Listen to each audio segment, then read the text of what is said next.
the vast, unforgiving territories of the American Old West, doctors were often more myth than man. In a time when medical knowledge was rudimentary at best, frontier medicine straddled a fine line between miracle and madness. While these doctors undoubtedly saved lives, they also made horrifying mistakes, relied on dangerous remedies, and practiced methods that modern medicine would consider reckless. Across remote settlements stretching from Texas to Arizona, medical care was scarce.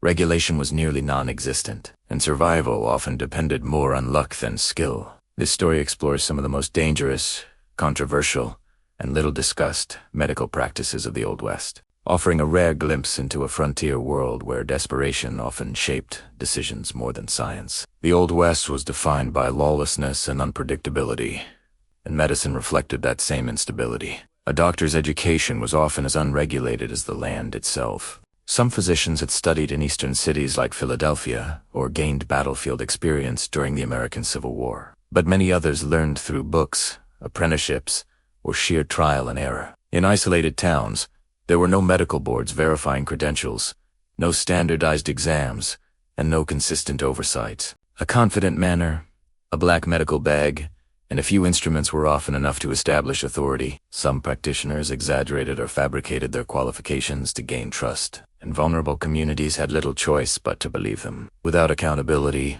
unproven, and sometimes dangerous treatments became common practice. Among the most alarming remedies of the era was the widespread use of mercury. Prescribed for ailments ranging from syphilis to chronic pain, mercury was viewed as a powerful therapeutic agent, despite its toxicity. Patients were often treated until they began salivating excessively, a sign doctors believed indicated success, when in reality it marked poisoning. Neurological damage, tooth loss, and organ failure were tragic but poorly understood consequences. At the same time, opium and morphine were staples of frontier pharmacies. Laudanum, an opium tincture, was dispensed freely for coughs, insomnia, menstrual discomfort, and anxiety. The addictive nature of these substances was not fully recognized, and many patients unknowingly developed long-term dependencies. Traveling snake oil salesmen compounded the problem, selling miracle cures that promised relief from everything from joint pain to tuberculosis, often composed of mineral oil,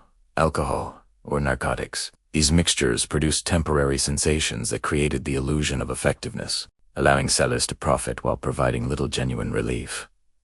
Surgery in the Old West was a brutal undertaking. Procedures were frequently performed on kitchen tables or in crude clinics with limited equipment and inconsistent anesthesia. Although ether and chloroform eventually became available, they were sometimes administered without full understanding of proper dosage, creating additional risks. Amputations were common, following gunshot wounds or industrial accidents, and without consistent sterilization before germ theory was widely accepted through the work of scientists like Louis Pasteur, postoperative infections were rampant. Bloodletting and leaching, rooted in outdated theories about balancing bodily humors, persisted longer than they should have, often weakening already fragile patients. Mental illness was poorly understood and frequently treated with superstition, religious intervention, or confinement rather than medical care. Women and children were particularly vulnerable in this environment. Childbirth carried significant risk due to unsterile conditions and limited emergency options. Infections following delivery were common,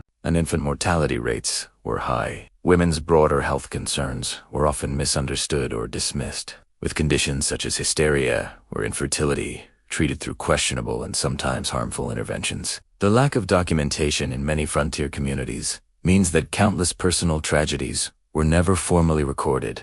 At times, the line between healer and opportunist blurred. Some practitioners exploited their authority, prescribing unnecessary treatments for profit or experimenting beyond their competence. With little regulation in place, quackery thrived, and communities struggling to survive harsh climates and dangerous labor conditions often relied on whatever help was available. Yet it is important to recognize that many frontier doctors worked with genuine dedication under extraordinarily difficult circumstances. Limited scientific knowledge, geographic isolation, and the realities of frontier life shaped their methods as much as personal judgment did. The medical practices of the Old West ultimately reflect a transitional era in the history of healthcare caught between traditional beliefs and emerging scientific understanding. Though many of these methods are now abandoned, They serve as a powerful reminder of how far medicine has progressed and how essential regulation, education, and ethical standards are in safeguarding human life.